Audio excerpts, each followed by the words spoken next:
Cuando el futuro veas incierto y el temor debilite tu confianza, recuerda que Dios está presente, que nada escapa a su mirada. El universo entero está en sus manos, nada sucede sin que lo sepa, aún los dolores se los permite. Bienvenidos a esta cuarta sesión en la cual voy a detenerme en particular en el lenguaje característico y distintivo de la literatura apocalíptica, por cierto, pensando en el Apocalipsis de Juan. El mayor problema y primero que encontramos al abrir la Biblia y ubicar el Apocalipsis es su lenguaje. Empezamos a leer y decimos, no entiendo.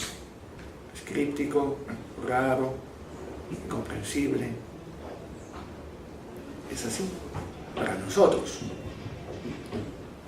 Pero tengamos presente unas cuantas cosas previamente. Uno, que el lenguaje es un vehículo de comunicación. Es un vehículo de comunicación dentro de una determinada cultura. Es convencional. No confundamos lenguaje con idioma. Igualmente el idioma es convencional. El lenguaje de los gestos, de las señales, de los símbolos, son propios de una cultura. Vemos un semáforo y vemos rojo, entendemos exactamente en nuestra cultura qué significa. A lo mejor en el oriente o en la Amazonía nunca lo han visto, no les dice nada. El lenguaje es un vehículo de comunicación condicionado por la cultura en el cual éste se emplea. Eso significa, por tanto, que el lenguaje que para nosotros resulta críptico, enigmático, difícil de comprender o simple y llanamente incomprensible del Apocalipsis, ese es el problema nuestro que demuestra la distancia que nos separa del Apocalipsis como tal. 19 siglos, otro mundo, otra cultura, otra manera de expresarse. Ellos sí lo entendían, nosotros no, pero ellos sí. Sería absurdo que el autor que quiere desvelar las realidades que hay detrás de lo que están sufriendo y padeciendo, lo ponga en un lenguaje que necesite ser interpretado y que se preste a malinterpretaciones porque está enigmático, velado y oscuro. Al contrario, habla un lenguaje muy claro, claro para ellos lo entienden. Eso nos sucede a nosotros también. El mismo castellano, en distintas regiones del Perú, o del Perú con respecto a otros países latinoamericanos, las expresiones que significan una cosa en un lugar significan es la misma expresión, algo distinto en otro sitio. Y eso la experiencia la hacemos, no bien salimos de nuestras fronteras, si vamos a otro país. Aunque es castellano, el mismo idioma, pero el lenguaje no es el mismo. Está condicionado por la cultura y la tradición. El lenguaje del apocalíptico es mayormente un lenguaje que llamaría yo poético. Es un lenguaje de imágenes, de metáforas, de signos, de símbolos que apelan a la imaginación. Es un lenguaje, por lo tanto, es importantísimo tenerlo presente, no literal, como la poesía. El amor no es una rosa, pero decimos que es como una rosa. La fuerza no es un león, pero decimos, eres un león. Y nosotros entendemos. Es un lenguaje que no proviene de la razón o de la lógica, sino de las emociones. ¿Cómo comunicamos emociones, sentimientos, afectos? Explíqueme usted qué es la angustia, la desesperación. Me va a usar o lenguaje psicológico, o si lo explicas a tu hijo de 3 o 4 años, tendrás que usar un lenguaje de imágenes, para que pueda aproximarse a lo que quieres comunicarle. ¿Cuán difícil es hablar de Dios? Usamos imágenes: padre, juez, rey. No estamos acostumbrados por nuestra cultura a lo no literal. Tendemos a tomar las cosas literalmente, salvo que se trate incluso del mundo de los sueños. Por eso insisto que hay que empezar a tener presente que el Apocalipsis se expresa salvo cuando es a título personal del autor, porque yo, Juan, que estuve en la isla de Patmos, por ejemplo, que es literal, que todo el resto del Apocalipsis es un lenguaje no literal, figurado, metafórico, de imágenes. Por eso no debemos tomar literalmente lo que no es literal. Y es uno de los gravísimos errores que cometen muchísimos cuando empiezan a tomar literalmente 1000 años, 144.000, una bestia, 7 cuernos, y etcétera, un larguísimo etcétera, que nos lleva a lo largo y ancho del Apocalipsis. Insisto que esto se entendía y se debe entender dentro de su cultura. Si fuera literal, permítame hacer una digresión, habría que explicar todo lo ilógico y absurdo que encontramos en el Apocalipsis. Voy a hacer una mención de unos cuantos porque podríamos pasearnos largamente en el Apocalipsis. Seres vivientes llenos de ojos por delante y por detrás. Dígame usted si eso se puede tomar literalmente. Un cordero que tiene 7 cuernos y 7 ojos. ¿Dónde lo vas a poner? ¿En la espalda? ¿En la cabeza? ¿En la frente? Si lo toma literalmente. Las llaves de la muerte y del Hades, como si fueran lugares. La muerte, el Hades. La tierra abrió su boca para tragarse un río. Un altar que habla. Copas llenas de ira. ¿Cómo vas a poner ira en copas? De la presencia de Dios huyeron la tierra y el cielo, como si fueran seres vivientes. 4 ángeles en los 4 ángulos de la tierra. La tierra no es un cuadrilátero. El cielo que desciende sobre la tierra. Una ciudad como Jerusalén que desciende. Un águila que habla. Una estrella que lleva consigo llaves y actúa como si fuera un ser viviente. Una mujer vestida con un manto blanco, una mujer con una corona de 12 estrellas, con la luna bajo sus pies. La tierra, el mar, los cielos huyen. El Hades retorna, devuelve todos los seres que tenían muertos en su vientre, etcétera, etcétera, etcétera. Todas estas imágenes que van y vienen tienen la intención de mover, perdone que sea repetitivo, la imaginación, porque su finalidad es que el lector, el que escucha, se comprometa a seguir al Cordero con toda su alma, corazón y vida, con sus emociones, sus afectos y su voluntad. Además del lenguaje como tal en sí, sobre el cual voy a dar algunas pinceladas dentro de un rato, también hay que tener presente que el autor se mueve, como en la antigüedad la mayoría, en un mundo mitológico, mitos sobre los finales de los tiempos, como hay en la Biblia mitos sobre el origen del mundo. El Apocalipsis podría decirse que es un gran mito sobre el final, no en la protología, sino en la escatología, como sería en su manera de entender el final, pero es un mundo mitológico, no es real. El Apocalipsis se alimentó de toda la mitología de su mundo, que era natural, con una cosmovisión que tiene cielos arriba, tierra en el medio, infierno sobre lugar de los muertos debajo. No hay galaxias, no hay un cosmos como vemos nosotros desde un telescopio. Piense usted esa capacidad comunicativa de las imágenes en una película muy conocida como Avatar. Si no vean la película Avatar, que es llena de imágenes, metáforas, y también la película Noé, que escandalizó mucho porque eso no corresponde a la Biblia, que mezcla imágenes y metáforas y conceptos raros, pero el mensaje es clarísimo.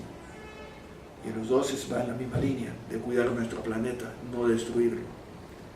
O pensemos también en poetas o escritores como Kafka, o nuestro César Vallejo, que utilizaban la imaginación para decir algo. No solamente el mundo de los mitos en que ángeles, demonios, bestias suben, bajan, se mueven por todos lados y interaccionan y pelean entre ellos como la mitología griega. También tenemos un lenguaje cultural, cánticos, altares, tenemos un lenguaje guerrero. Pero también el tercer elemento a tener presente, no solamente que es un lenguaje poético y que en segundo lugar que está muy marcado por la mitología de los tiempos, en el mundo en el que se mueven, sino también tener presente que es un lenguaje que por lo mismo tiende a la exageración. que es muy de la mentalidad semítica, exagerar para impactar. Impacta cuando es algo, te dice, hay miríadas de miríadas. No te impacta si son 10, pero si te dice que fue una muchedumbre de 10.000, sí te impacta. Tiene una tendencia natural a impactar. Veamos brevemente, para cerrar este círculo sobre el lenguaje, como medio o vehículo de comunicación que se comprende desde la cultura de la cual nace, en la cual se utiliza, como nosotros en esa cultura, que tenemos toda una serie de metáforas, y yo voy a usar metáforas más bien de nuestro Perú, que es mi patria. Tenemos expresiones como estar pateando latas, y todos entendemos los peruanos, hablar piedras, hablar rocas, estar palteado, que se te parte el alma, esto es papaya, este tío es una rata, tiene una mentalidad cuadrada, se le hizo un nudo en la garganta, tiene un corazón de oro, hay que poner la carta sobre la mesa, se levantó con el pie izquierdo, tiene una mosca tras la oreja, se le pasea el alma, y así una lista larga. Y todos entendemos, al menos entre peruanos entendemos. Y si hay uno que no es peruano, comprendía perfectamente lo que le digo. Y esto es fundamental, tener esto presente de que es el lenguaje condicionado, porque es un vehículo de comunicación para ellos. Y esto me alerta que el Apocalipsis no fue escrito para dentro de 2000 años. Por eso muchos dicen, el Apocalipsis me habla de hoy. No, el Apocalipsis habla de situaciones de su tiempo y para su tiempo. El autor no podría estar difícilmente pensando en 2000 años y en un lenguaje críptico, enigmático, difícil de comprender. Es un absurdo. Si fuera así y Dios quería que esto recién se entienda entre 2000 años, ¿por qué no fue un poquito más, perdón la expresión, más inteligente y nos lo pone en lenguaje moderno para que lo podamos entender y no nos rompamos la cabeza tratando de entender qué significan las metáforas, las imágenes y los símbolos, con el riesgo de equivocarnos completamente? Es que no fue escrito para el presente. Ese es otro de los gravísimos errores frecuentes de pensar de que fue escrito para hoy. Es Juan a las 7 iglesias de Asia en ese tiempo con sus problemas y sus vicisitudes, no para nosotros hoy día. Debemos meternos eso en el duro cerebro. Veamos algunos de los símbolos, entre otros, de expresiones hay en cantidades. Los números. Nosotros también usamos números. 1000 gracias por esto. Se publicó a los 4 vientos, por no hablar de que tiene bota de 7 leguas. Y así por el estilo, o se asocia con el número 13. Pero todos los números también jugamos con ellos. Para ellos, el número más frecuente es el número 7. Más de medio centenar de veces aparece el número 7 en el Apocalipsis, es más frecuente. Que denotaba 7 para ellos, una totalidad. 7 días de semana completa. El siguiente frecuente son el número 10 y el número 12. 10 significa cantidades. Y sus múltiplos significan medio cantidad. Y 12 significa algo completo, pero con una característica de lo perfecto. Entonces tenemos 2 cifras que son notorias en Apocalipsis. Pasarán más de 1000 años, como dice una canción, los 1000 años y el famoso milenio. Es simbólico, no es literal. Significa mucho tiempo, nada más. Tradúcelo por mucho tiempo. Y 144.000 que siguen al Cordero, que tendrán parte con el Cordero en la vida eterna.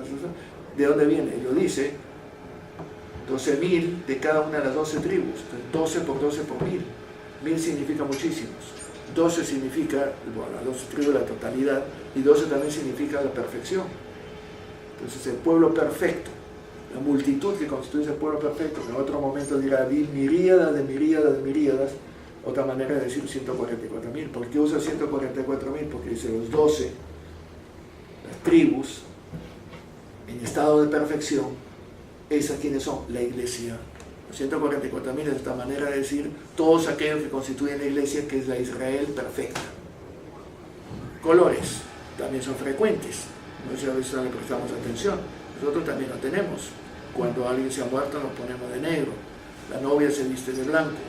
El rojo denota muchas veces para nosotros lo real, la realeza, o color de rosa, etcétera, etcétera. Para ellos, un color que destaca es el blanco, vestidos de blanco. El blanco denota victoria, triunfo. No tiene nada que ver con sexualidad, a propósito, algunos tienen una fijación con este tema. Los 4 jinetes, cada uno de los caballos tiene un color, blanco, rojo, escarlata. Como símbolo de los animales, nosotros también lo podemos decir. El león británico, el rey león, los tigres de Asia, el oso ruso. Bueno, pues también de una manera figurada aparecen también animales. Jesucristo no es un cordero, por cierto, y habla de un águila, de una bestia, de langostas, de escorpiones. Entonces no es literal. El mundo de lo cósmico es muy frecuente, es lo que más a veces nos aterroriza. Terremotos, truenos, relámpagos, rayos y todo lo que cae, azufre, todos estos fenómenos meteorológicos que ellos ven, que les dan pánico y que creen que es Dios que lo provoca. Entonces, ¿cómo se manifiesta Dios? Dios se manifiesta a través de fenómenos de la naturaleza que provocan lo que llamamos técnicamente teofanías. También tenemos nosotros las estrellas, el sol, la luna, que todos son metáforas. Del lenguaje cultural también tenemos toda una abundancia. Se habla de templos, se habla de altares, se habla de incienso, se habla de sacerdocio, de copas, candelabros, referencias al culto, que era común en ese mundo, en el mundo griego, en el mundo romano. Había altares y culto por todos los rincones. Del cuerpo humano también se utilizan elementos, se hace referencia a la cabeza, los ojos, la frente, las manos, los pies, todos son simplemente metáforas, no son literales. No hay un tío que tenga ojos por delante y por detrás, ni por dentro, simplemente maneras de hablar. No se trata en Apocalipsis de informar, sino de, repito, para cerrar el círculo, sino de involucrar, de hacer vibrar afectiva y emotivamente a la persona que escucha o lee la obra con el seguimiento del Cordero por donde sea que vaya. Seguros de que al final la Jerusalén celestial, en la cual el Cordero bajará como si fuera una novia vestida de blanco, nuevamente todas las imágenes, todo lo que esto evoca de fiesta, de alegría y de celebración, y ya no habrá ni sudor, ni dolor, ni sufrimiento, ni muerte, ni oscuridad. Todo será un retorno al punto inicial del paraíso, que supuestamente, como decimos comúnmente, paraíso perdido, paraíso que no existió, pero el paraíso que deseamos. Esto debería ser, por lo tanto, fundamental. Entonces, en síntesis, debemos leer el Apocalipsis como una obra que está escrita en lenguaje metafórico, figurado, no literal, salvo donde se expresa de claro de que es literal, que son contados los pasajes. Todo lo demás, por principio, es figurado. Y entonces nos ahorramos muchas penurias, mucha especulación tonta y absurda que no lleva a ninguna parte. Y no encontraremos entonces, a través de una lectura literal, el sentido del texto ni la razón por la que se habla de la manera que se habla. No es cuando se tenga miedo, sino cuando tenga miedo que está pensando en abandonar el cristianismo. Creo que se sienta feliz por el que sigue al Cordero por donde sea que vaya, triunfante. Entonces nos invita a que nosotros seamos fieles en nuestro compromiso cristiano. Amén.